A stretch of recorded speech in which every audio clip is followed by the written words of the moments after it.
Broadcast is now starting. All attendees are in listen-only mode. Good afternoon, everyone. Thank you so much for joining JET Foundation's virtual family workshop series.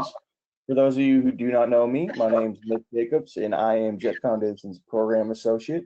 Been a part of the organization for almost 2 years now.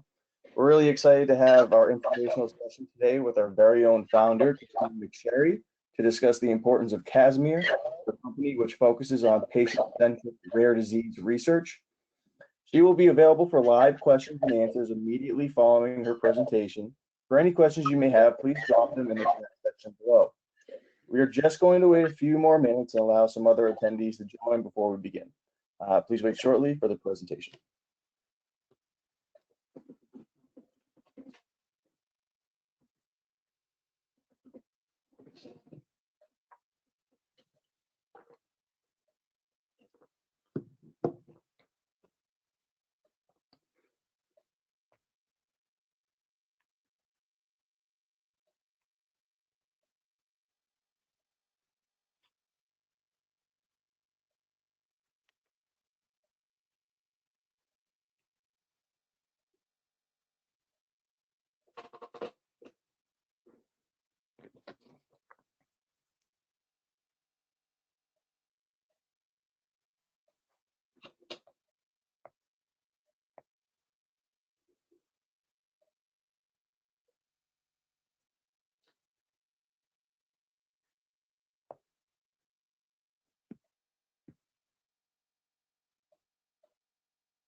All right, again, for all of those who are just getting on, thank you so much for joining us at JET Foundation's virtual family workshop series.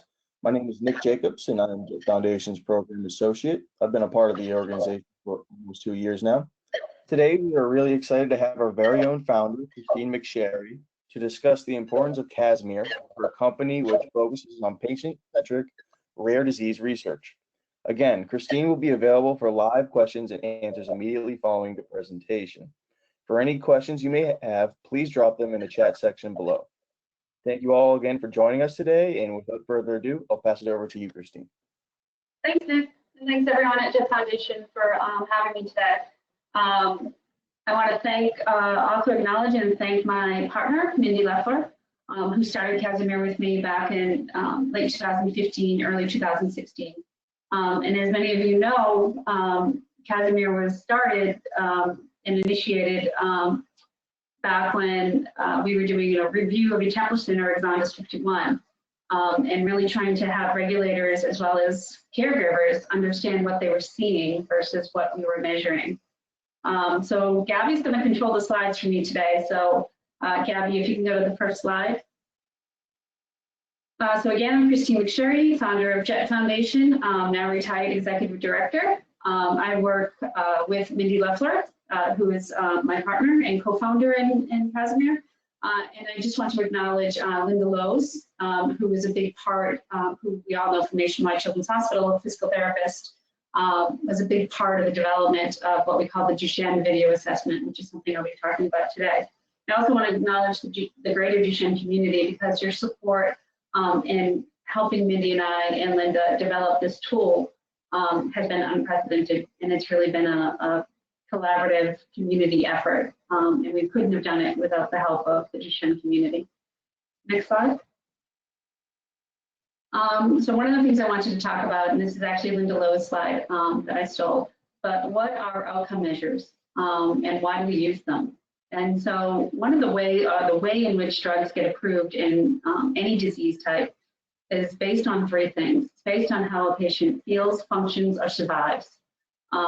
And so taking that into consideration, we can take a look at this chart here. And we look at, in the spectrum of Duchenne, we talk about impairment, function, participation, and quality of life. Those are all the components that are important to us as a community for our boys.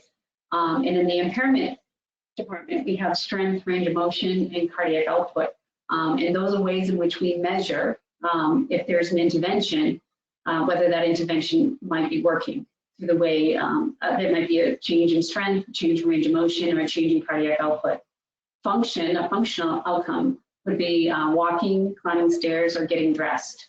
Participation, we look at how our community or how our kids or young men participate in school, participate with family or friends. And quality of life is overall happiness and satisfaction. And the next slide. And what we learned and what we continue to learn, especially in rare disease and specifically in Duchenne, is that a one-size-does-not-fit-all approach doesn't necessarily work in Duchenne. Unless you can change the trajectory of the disease to absolutely normalize those missing dystrophin, every person starts off from their own place. So they're kind of an N of one. And while some young men might have difficulty walking or getting up off the floor, other young men might have difficulty taking a t-shirt on and off.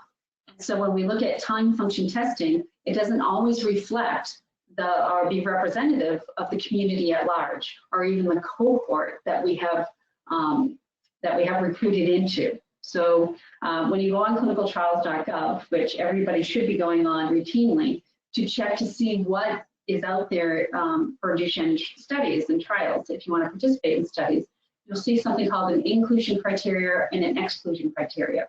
And within that inclusion criteria, it often says what the cardiac output needs to be, or the ejection fraction, how far a child or a young man needs to walk, or how a young man or child needs to function in their PFTs, pulmonary function tests, in order to try to narrow the field of the criteria of people participating in those trials in an effort that everybody will reach the same bar as an outcome measure, if that makes sense. But what we found, especially during that Etepelson review and Exondys 51 review, is that while all the boys were seemed to be stabilizing and getting better that were in the studies, they were doing it in different ways. So Mindy's son reacted differently in the study than my son acted or reacted to the intervention in the study. And the next slide. And so when we look at traditional outcomes, what we try to look at is what gaps did exist. And oftentimes the outcome measures were kind of taken off the shelf, maybe from another disease. So for instance, the 6-minute walk test wasn't created specifically for Duchenne. It was created for a pulmonary function as part of a pulmonary study to see how far people could walk without getting out of breath. And so some of the things that we at Casimir look at are things like where are these outcome measures being done? Is it in an artificial environment? Does the child or does the participant have to travel to the site? And does that travel going to impact? Is it going to impact their the way in which they perform in clinic? Does it reflect the family's goals? So if we participate in this trial, what we as parents start to think, like, what do we want out of this? Do we want our children to walk longer? Do we want our children to be able to climb stairs? Do we want our children to be able to use the restroom without needing help? So we look at that. The other thing we're looking at, as I said before, is a really narrow inclusion criteria. Oftentimes is put in the study for recruitment. And is there a way that we can broaden that so additional participants can participate in studies? How we typically do it is it's expert design. So we do bring in KOLs and we do bring in caregivers to understand what's important to them. In a traditional outcome measure, it's very standardized.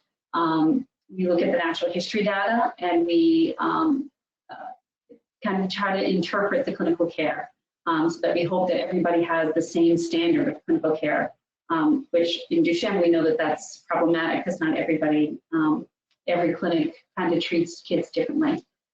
Different KOLs or different clinicians have different ideas about steroid use. Other countries have access to different types of steroids than we do in the US and vice versa. So there is some variability that doesn't get taken into consideration when we look at the traditional outcome measures. And the next slide. And so one of the things that Mindy really nailed on this slide here is we took a look at all of the Duchenne studies that have failed. And there's quite a few of them here on this list. And in the community, especially on social media and when we talk amongst ourselves, many of these studies we saw the intervention working. And so when you look at all of these failed studies, it makes us wonder, is there a better way to develop outcome measures and look at the way in which our children may be improving or stabilizing that we're currently not doing? And it was really the frustration. And if you can imagine all of the families that were affected by all of those studies, how many of those kids kind of had participated in, if those kids are only 15 years old and these studies went on for 3 or 4 years, basically took 3 or 4 years of their lives. Many of these studies we don't even have answers for. We don't know what the data revealed and didn't reveal. So it's another problem in our community that we should probably take a look at. But taking all that time out of kids who don't have traditionally a lot of time is troublesome. So let's take a look at outcome measures and see if we were using the right outcome measures for these studies. And that's what Mindy and I did, and decided to use something a little bit more logical. And we took what we were hearing in the community, which is when moms and dads and caregivers and even physical therapists look at their children, there are certain things that they look at to understand whether the child is progressing in their disease or not. And it's the or not thing that we often hear are not activities that children do not continue to progress in, that we heard in a lot of these diseases. It really made us stop and think about how should we be looking at the kids, and is there a way to quantify the way in which our kids move versus how fast they can move. And the next slide. And so I think a lot of people in the community have seen this video before, of a series of videos. This is a series of videos that Mindy took at the beginning of, it was actually in November 2014, when her son Aiden started on the intervention, eteplirsen or Exondys 51. And she really wanted to understand whether or not the drug is working. They had participated in a lot of studies as a family, and she didn't want to put her son through yet another study if it wasn't going to intervene in the way that was meaningful for her and her family. And the reason why this was meaningful is because her son was then in junior high school. He did not appreciate the fact that his mom would have to pick him up and put him into the car in front of all his friends for drop off and pick up from school each day. So she selected something that was meaningful and did kind of her own patient-reported outcome and documented the series of videos. And here you can see his baseline. Gabby, can you play the first video? Yeah. And here you can see he's really frustrated. He can't get into the van on his own. And then the second video was played at time point 2, which was a couple months after he started Exondys 51. And there you see he hops up into the minivan. He still struggles a little bit, but he's able to get in. And again, this is identified as something really important to him and to his family. And then this is about almost a year into the study. And there he's able to get in without a problem. So the meaningfulness in that is really important, right? Because number one, he's independent. He's able to do the tasks that he wants to do that he has identified as important to him. And number two, this is something that didn't get identified in his clinic visits. And at that point, you could tell a clinical coordinator the improvements that you might be seeing. But in 2014, 2015, 2016, probably, there was no way for anyone to actually document these improvements. The clinical coordinator of the site simply have a checkoff list of the things they needed to do in clinic, and it didn't always include what you would call back then anecdotal evidence of either stabilization or improvement. And the next slide. Yeah, it always makes you go through the video again. And so this is one of the standardized outcomes. And if you actually time these two videos out, you'll see that they're very much the same.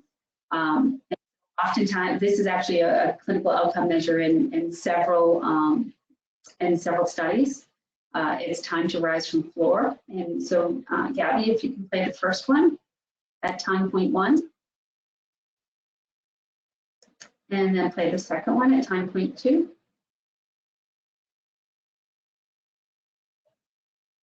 So there you can see if you time those two videos out, they're going to be very similar in nature, and you wouldn't think that that child was progressing in his disease. You would probably say that he was stable. And I do want to mention that this participant was from the Halo Fusion trial, which had failed, unfortunately. There was a serious adverse event in that study. And to understand what it would look like for kids after they came off an intervention, we had a lot of volunteers that participated and submitted these videos to us. And it really helps us to better understand what it looks like when kids progressing in their disease. And can we go to the next slide? So I want to thank that community and Charlie's Fund for allowing us to do that. And so this is an interesting video, a series of videos here. We asked the caregivers, the parents, to do something that would stress the child out enough where we could see him progressing in his disease. Really hard for a parent to do this and capture it on video. So again, we really appreciate the participation of these patients and caregivers and families. And so all the parents did in this series of videos is ask the child to cross his arms. And they knew by doing that, it would change the way that the way that the child got up off the floor. So if we can play time point 1. Yeah, that one. And just like in the previous video, you see he gets up off the floor. And then we're going to play the interim time point, Gabby, which is in the navy blue shirt. Yep, that one. And this is an interim time point. And here you can see just by crossing his arms, the child still gets up off the floor, but he seems to have a little bit more difficulty. And then time point 3.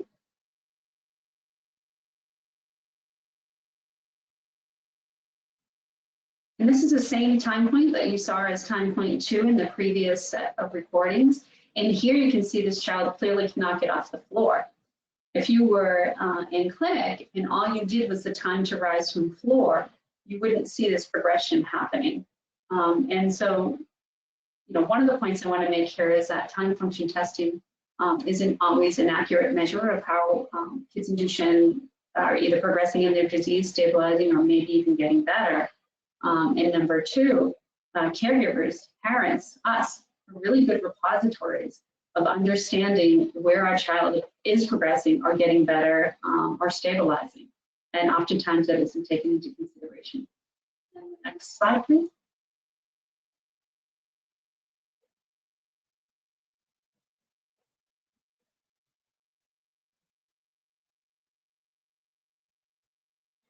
So what we did is we created something called the Duchenne Video Assessment, DVA. And it's basically trying to quantify what we see as parents and what oftentimes PTs and clinicians see in the clinic, but don't necessarily have a way in which to quantify it. So we try to create a way to do that. And our goals are to meet each patient where he's at and quantify the trajectory of that individual patient, quantify the ease of movement, not the speed of movement, by counting the compensatory movement. And I'm going to explain that a little bit better. Kids have an instinctive adaptation to the patterns, and they work around progressive weakness. So for instance, I like to put everything into context or a story. I have a really bad left knee. And so if I'm having a bad day, I'm still going to go into the kitchen and get Jet's breakfast, but my knee's going to bother me and I'm going to walk there a little differently. So I may use some compensatory movement to ease the pain and to get there as quickly as I can. Young men and kids with Duchenne do the same thing. They're going to try to achieve the tasks that they want to achieve or that we ask them to do, but they may just do it differently because of their muscle weakness. And so at Casimir, what we came up with was a way to count the compensatory movements that they have to complete that task. And what we also find is that kids and young men with Duchenne will try to do that task up into a point where they just simply can't anymore. And if you're a parent or a caregiver of anyone with Duchenne, you know exactly what I'm talking about.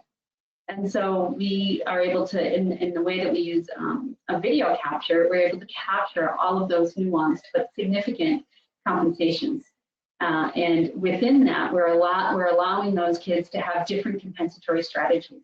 So one child may, bow his head to get to his fork to eat, while another child may use his arm as leverage to lift that fork up to his mouth to eat.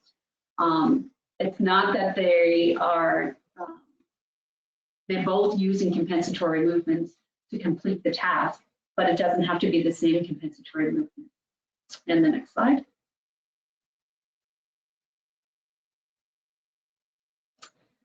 So how does it work?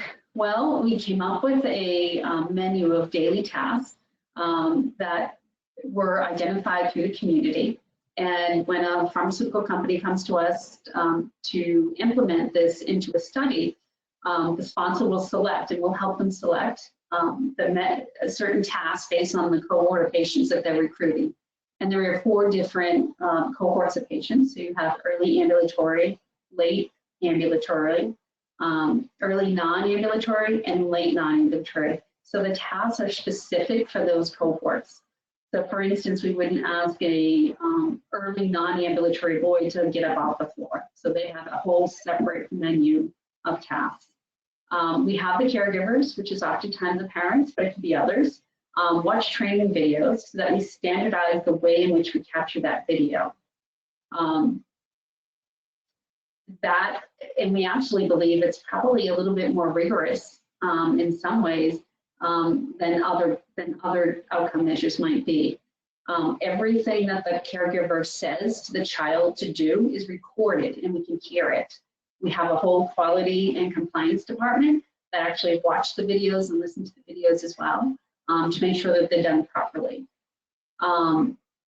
The videos are taken, we hope the same day, maybe the same time of day. And what we're hoping is that we're getting their best performance, and a performance that is not necessarily practice, but a performance that is just how they do it in the home. Like we want to see their habitual movements, not something that is practiced over and over again. So we like the first capture versus additional captures. Most times we do allow for an additional capture. It depends on the sponsor and what their goals are. But for instance, a dog may run in front of the camera, and in that case, the caregiver would have the option of taking another video of that task. Training videos are really important so that we do have those standards in place. And so the training videos are built into the app, and you can't actually take your child's video until you do the training video. Caregivers record the children performing the tasks in the home environment using the mobile app, which we think is a less artificial environment. It doesn't require any travel. So like I said before, a quality check is done to verify that the video has been captured properly. And any that doesn't meet a criteria gets sent back for reshoot through our own site coordinators. Then what happens is trained physical therapists come in as central raters, and they begin to count the compensations that are present on each activity with something that we call a validated scorecard. And then the change over time is calculated for each individual patient. We added 2 additional captures based on what we heard in the community and from our own experience. One is called Caregiver Choice, and we actually believe that it can fully characterize the individual patient's trajectories. So for instance, when I talked earlier about watching activities that our kids do and understanding what activities might show our child's progression in disease. So for me, when Jack is younger, watching him go up my front stairs That's a task that I would watch him perform when I wanted to know how he was doing, but it's also the same task that I would turn away from when I didn't want to look at what was happening to him. So oftentimes we find that caregiver choice, that one thing that you turn away from, or that one thing that you watch when you want to see how they're doing, could be the most sensitive thing to change when they start the intervention. So we think it's pretty important to capture that. And we believe that parents, you know best what activity that is. And then the other one is something I also referred to earlier, which is something called the new ability video. So during a clinical trial, the intervention may allow your child to do something new that they haven't been able to do either in years, or maybe they were never able to do before. And so we want to capture that again, because it tells us, it gives us more information and more data. And we can kind of generate a hypothesis of what is the likelihood that that would have happened without the intervention. And the next slide. And so these are the scorecards of the tasks that we use. As you can see, as I said before, there's going to be some that are relevant for some cohorts and some that are not relevant for other cohorts. But all of these, as you can see, are pretty much based in independence, which is what we heard from the community and from the young men with Duchenne. And some of them, others may not truly appreciate. So things, two things that stand out to me are standing up from sitting on the floor and putting an arm on and off the armrest. Standing up from the floor is important because, as we know, in Duchenne, our kids often fall. So if our child falls and they're unable to get up off the floor, they're unable to be left alone, which is, again, a big part of independence. Putting an arm on and off the armrest can have the same consequences, but I don't think everybody thinks of it that way. And so if you can't get if your arm falls off that armrest, and you can't get your arm back on the armrest of your power chair, you can't drive your power chair, and therefore you can't be left alone, regardless of your age. The last one there is reach across the table and grab a cell phone. We heard about that one as well from older men who have Duchenne, who didn't want to share all their text messages with their family, but they wanted the ability to be able to grab their own phone and text and have that socialization and communication with their peers and the privacy. And the next slide.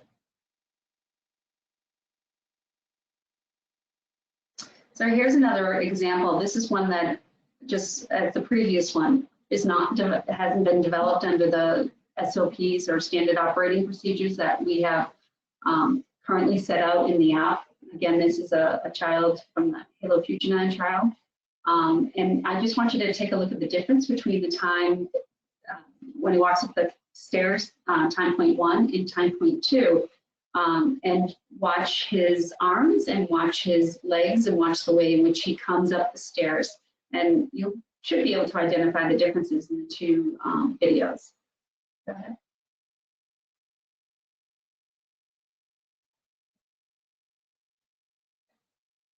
So there you see he has one hand on the handrail. He does a stepping pattern at the beginning, but then he begins to alternate stairs on the last part of the stairs there. And time point 2.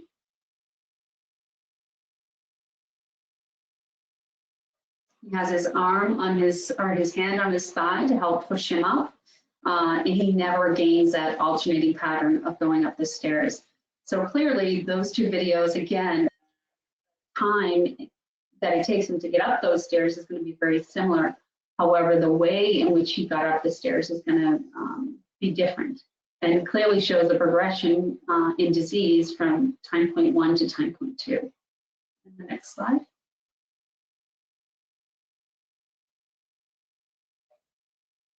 And so if we were to score this, this is some of the criteria that our physical therapists, including Linda Lowe's, came up. So here we see you have 0 points if you do an alternating legs and step over step. That's much more of a normal gait. However, you get dinged with a point if you begin to have external hip rotation, If you have adduction or internal rotation, if you go to a step pattern intermittently, you get dinged with 2 points. And if you do a step pattern for 4 more consecutive stairs, you get dinged with 3 points.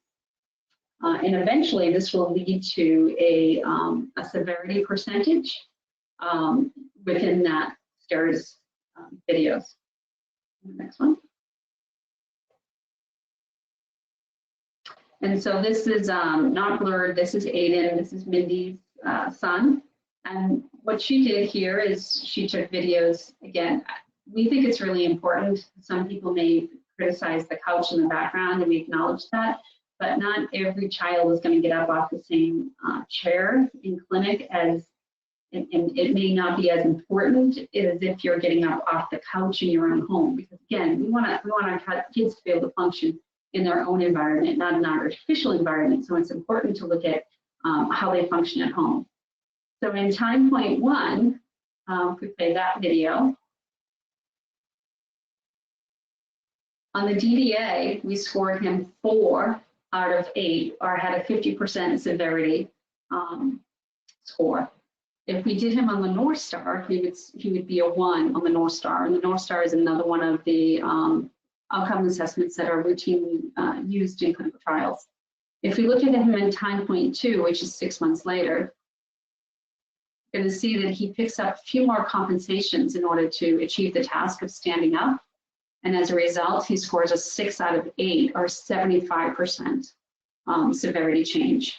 However, if we look at the North Star, which I said is commonly used in as an outcome measure, he still remains a 1. So what we're looking at is things that are much more sensitive over the shorter period of time to change.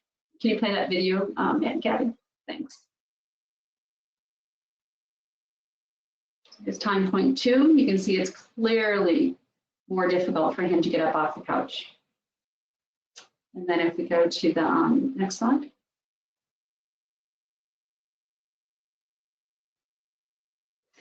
You'll see that he gets on this particular criteria, and there's more criteria, we just don't have them lifted, but this is just an example of one of the criteria.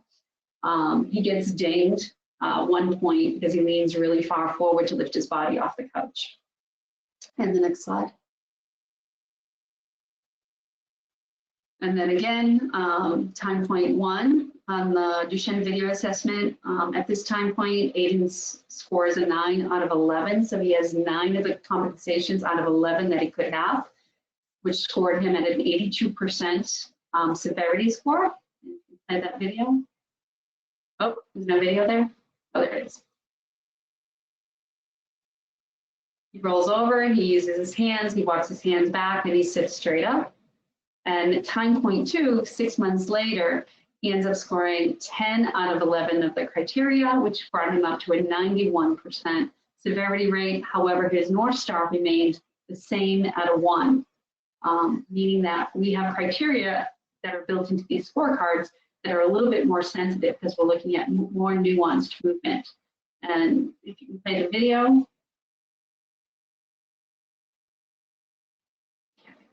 And he walks his arms back. Now, the one thing that changed on this from the previous one is he actually clasps his hands together and uses that as momentum to get him over onto his side. And then he does the same thing. He does a walk pattern back up to be able to sit. So that's the difference between a 9 out of 11 and 10 out of 11. Yep, next slide. And so again, you can see here on the DVA scorecard, in that particular part of it, he gets dinged with a point. And overall, that ended up being that 91 percentile severity score. And the next slide. I think it's important here to show where things changed, or how the videos and the scorecards are sensitive to change over the short term, which is really important for our population, and any population, when a child actually begins to improve. And so here in February 2015, after being on Exondys for 3 months, Mindy was able to capture this video. And again, these are really premature and early before we standardized everything. So things are much more cleaner, standardized now, and this probably would have gone back for a reshoot because I think Mindy cut off half his head. But go ahead and play the top video for me. Here on our scorecards, he scores 10 out of 11. He really struggles to get his torso up. So that was, he was in the 91 severity percentile there, but he's still a North Star 1. And then in March, just a month later, we played that video again. Yeah, we're going to see the difference in how he gets up off the floor. Here you can just see he walks his hands back and he literally just pops up. So that shows you the improvement from February to March. Only within 1 month, he dropped to a 73 percentile. However, on the North Star scale, he still remained a 1. So again, the scale that we've developed is more sensitive to these more nuanced, smaller changes. However, in the Duchenne community, we all understand that those even smaller, nuanced changes are really important for the lives and the quality of life of our kids and for our families. Next slide.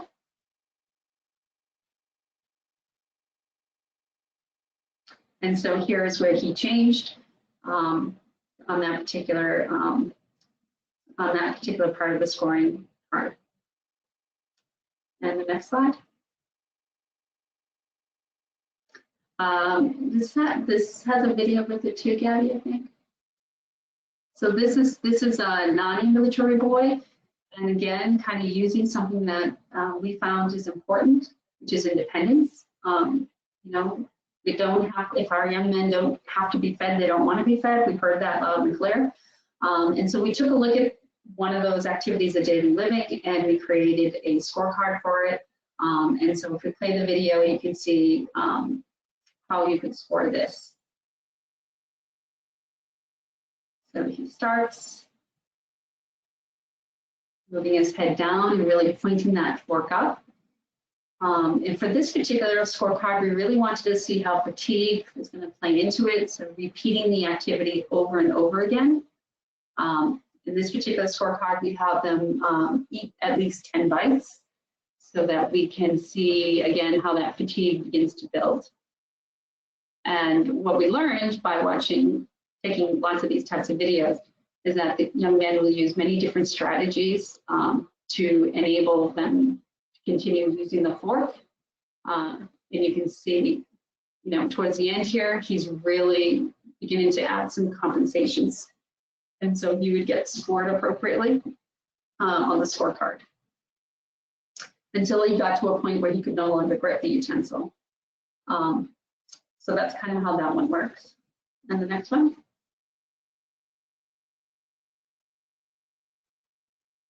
And so this slide really talks about something called qualification. Currently in Duchenne, there is no outcome measure that's fully qualified, which means that it's been accepted into FDA as a qualified outcome measure.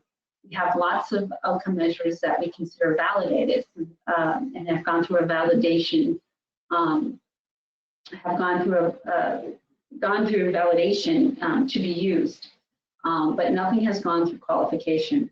So Casimir right now is trying to get this outcome measure through the qualification pathway at FDA. And we're hoping that with some more longitudinal data that we'll be able to get through there. But as Mindy put in this slide, the work that needs to be done before anyone takes video and is studied is we need to validate the task selection, validate the capture procedures, and validate the mobile app. And the way in which we do that is we, and many of you have participated in this with us, is we take a sample size of patients, caregivers, clinicians, and we have them take a look at the task selection, the capture procedures, and how they use the app. And we make sure that everybody is able to use it in the way that we intended it to be used. And then the work that needs to be done before those scorecards, the videos can be scored, is you have to create the scorecards. which we did with a numerous number of physical therapists, experts in their field and experts in Duchenne. And then you come up with a scoring methodology. And we did that, like I said, with about 13 physical therapists in the country. Linda Lowe's was really helped us lead that effort. And then we got acceptance into FDA's clinical outcome assessment qualification program, in which we work with a group called Critical Path, and they are helping us get feedback from FDA. We interpret the feedback, we put it back into our process, and we're fairly far along in that pathway. One of the things that we do need next, though, is longitudinal data to accompany our program for them to make a decision on whether we have enough information to make it a qualified outcome. And the next one. So in collecting the videos, these are the study subgroups that we used. As I talked about before, we have early ambulatory, late ambulatory, early non-ambulatory, and late non-ambulatory. What we did was something called the source material study, in which we had about 70 participants participate in, and we had them do several captures. And we also included some healthy non-DMD boys in that. And this is some of the data that we use to validate the scorecards, as well as validate our training for our physical therapists to be able to score the videos that they see. And on the side here, in yellow, you just see the definitions that we used to put different patients into different cohorts. And the next video, and the next slide.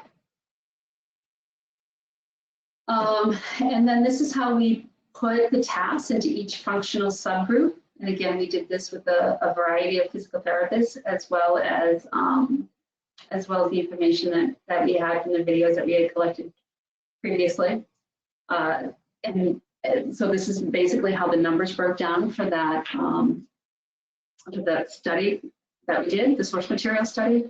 So in cohort A, you can see the tasks that were assigned to that group. Cohort B, and N equals 10. That's the number of patients that participated in that particular cohort. And the next one. And again, all this was done in order to validate the scorecards and validate kind of the dashboard, or the tool that we use to score the videos. And this here is just the steps that we went through for the scoring scale development and testing. And the next one.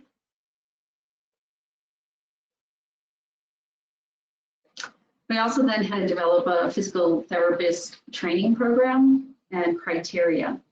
We worked with Acknowledge Amber Sapp, who is also a mom in our Duchenne community, actually a doctor of physical therapy. So she helped us create a training program that the physical therapists go through. They then have to pass a kind of a certification test, and that certification is valid for a year. That way there we know that the physical therapists who are rating the videos come with a good certification and background, and have been trained on how to look at the videos and then apply the scores to them. And the next slide. We also had to do reliability testing. So in that source materials study, we recruited 15 physical therapists to review the videos online. 7 were DMD specialists and 8 were non-DMD specialists, just to see if there was a difference between physical therapists who had a background in Duchenne and those that didn't. We did Interrater Reliability testing with 15 PTs that scored 5 subjects, performing each of the 17 movement tasks, and we did Interrater Reliability testing with 9 PTs who rescored those videos 4 weeks later. And I think the results are on the next slide. Yep, and so This is the Interrater Reliability. And if you take a look, you see a lot of 9s, 0.9, 0.8. Those are really good scores that tell us that between the DMD specialists and the non-DMD specialists, that they were pretty closely correlated. And then the last one there, it'll tell you the actual correlation. So climbing 5 stairs, we had agreement on, in the 0.95 percentile, which is very high. And so the only one that was a little bit low, I think, was the walk, which is here, yeah, which was 0.70. But anything that was above 0.70 and above, we considered a success. So the reliability, the Interrater reliability was very good here. And then I'm not sure, but I think Intra is on the next slide. Yep, Interrater reliability. Our physical therapist scoring the same as they did earlier. Again, it came back very high. So we were really pleased with these results. And next slide. And we did construct validity, and I think this was done by Sue Afghan.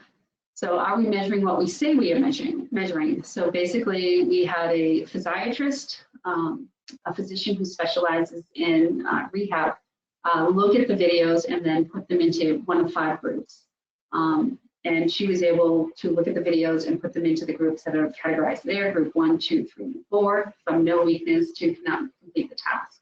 And so that gave us additional comfort that we were measuring what we wanted to measure in the way that we wanted to measure it. So we're really pleased with this as well. And then next slide.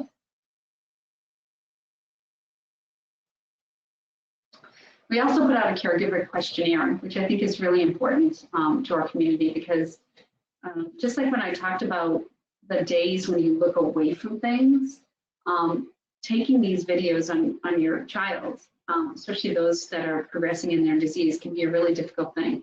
And so we wanted to kind of compare what it was like for the parent experience, as well as the participant experience of taking videos versus going into a clinic. And so it was really interesting, the caregiver and preferences that came back to us. And I think we have the results on the next slide.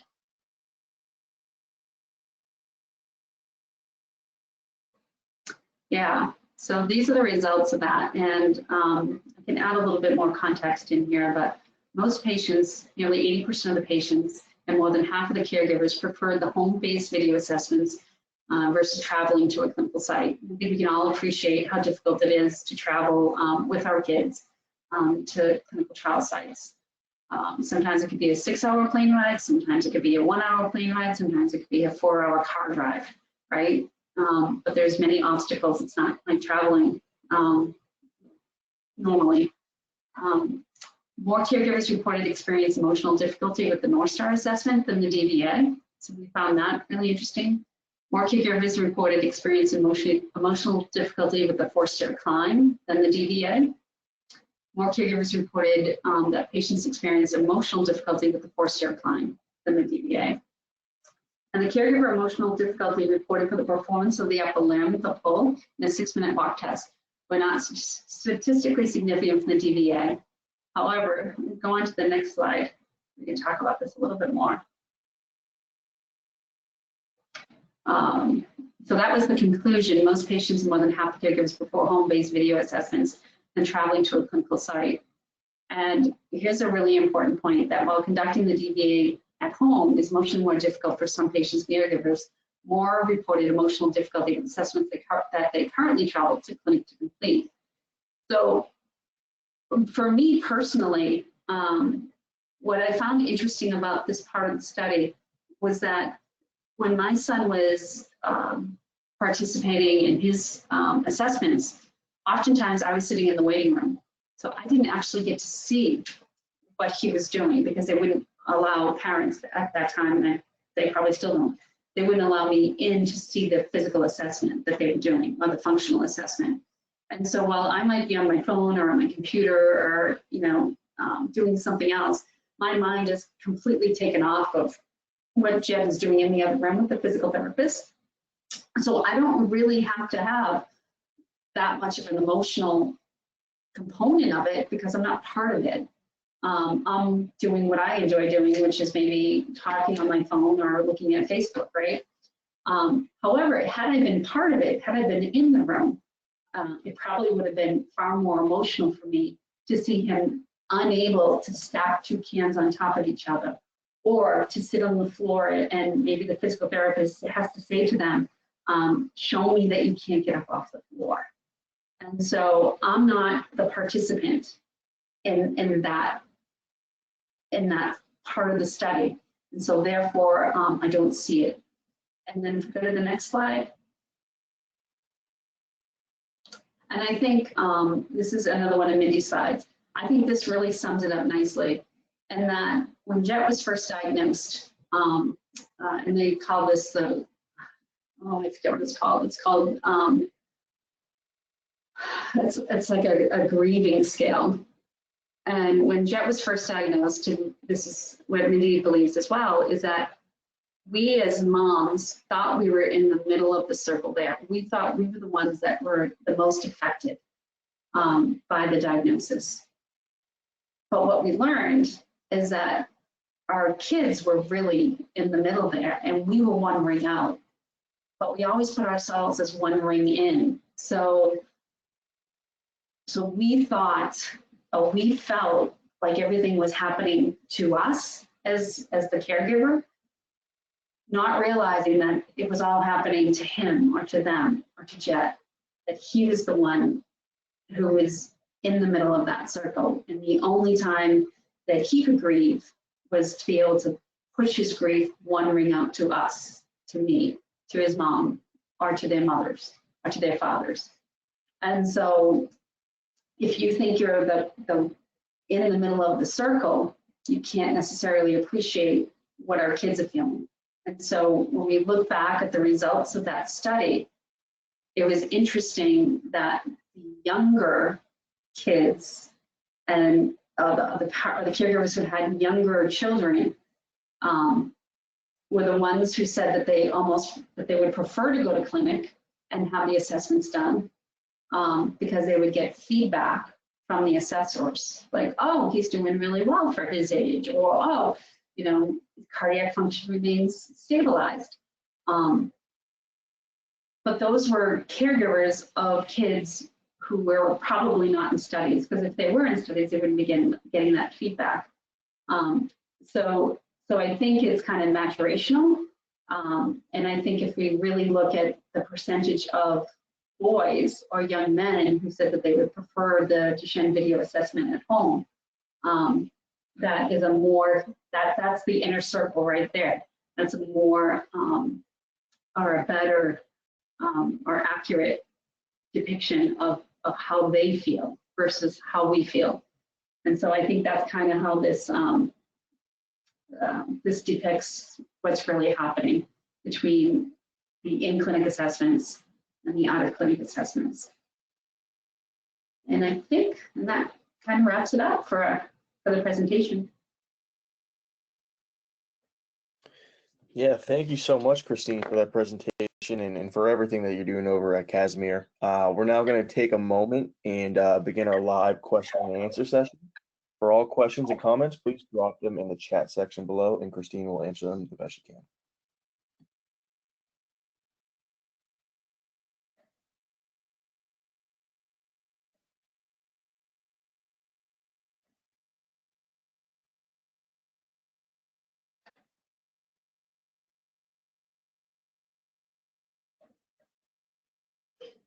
And if we don't have any questions, that's okay. But if there's anything else that I can elaborate on, please let me know.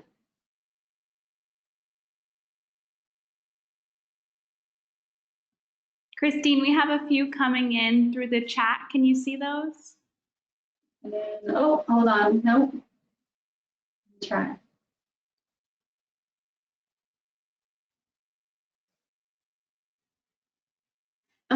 So this one here is, oh, I see them now, Gabby. Thank you. You're welcome. So the first one is, in the list that you put up of failed trials in the US, cannot help but notice you have listed Adalurin. Translarna is, as it is known in Europe, has been approved. Why does FDA not take into account data from trials and approvals in other countries? I don't think I would ever try to guess why FDA does things that they do. So I don't have any regulatory overview on that. I think Translarna on the list we probably should take off because it is approved in Europe under conditional approval, I believe. So that's something that we could probably actually take off that list until we have more visibility into it. The next comment is, it's a no-brainer that kids would feel more comfortable to perform these tasks at home. Glad to see outcomes for older men being taken into account. Holding a pint and using a phone, all important. Yep, I totally agree.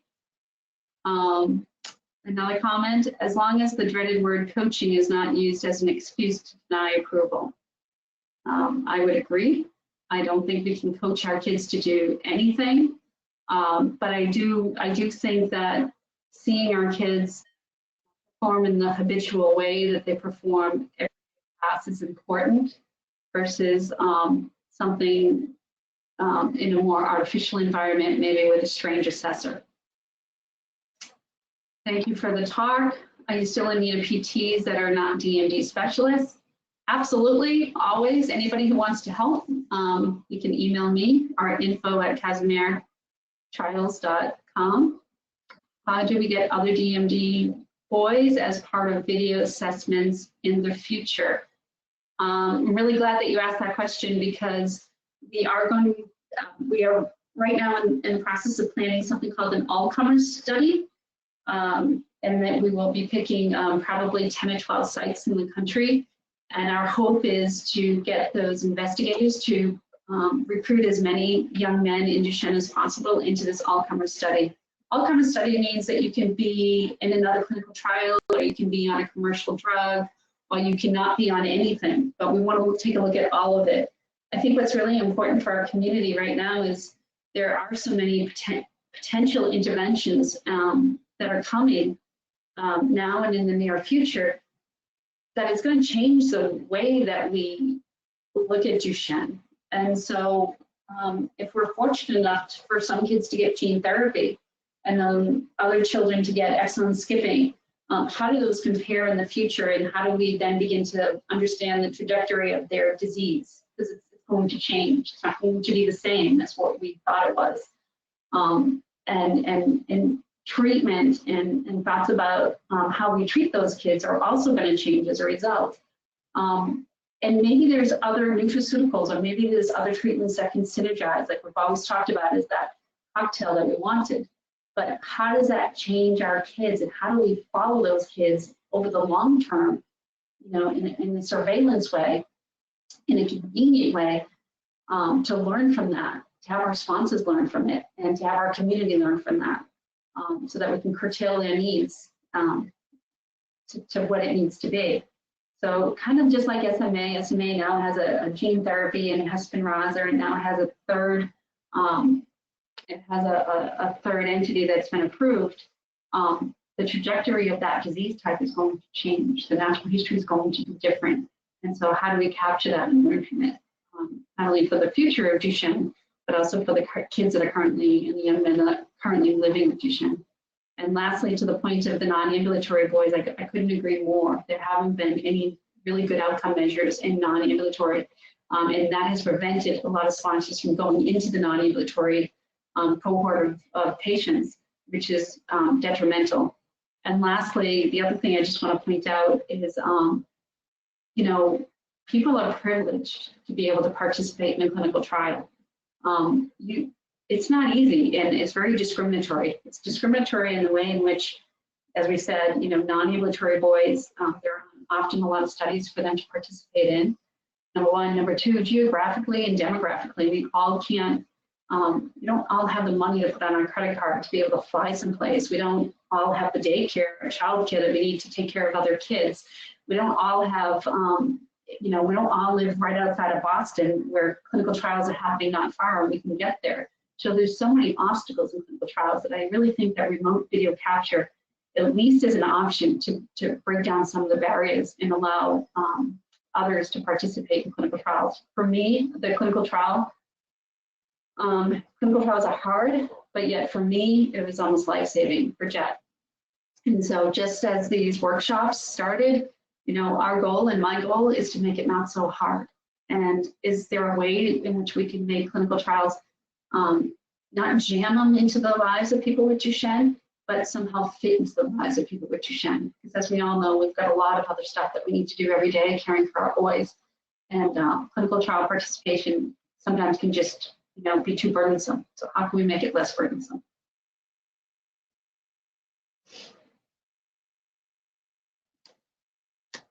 I think I answered them all, Gabby. Well, all right, if that's it for questions, I think we can go ahead and begin with closing here. Christine, thank you for your presentation and for answering questions.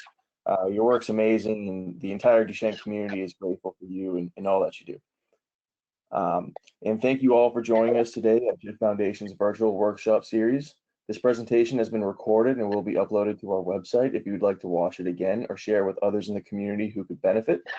For any other questions, you may feel free to reach out to us. And thank you again, everyone, for joining us. And feel free and please join us for next Wednesday for another virtual workshop series. Thank you so much and have a great week. Thanks, everyone. Bye.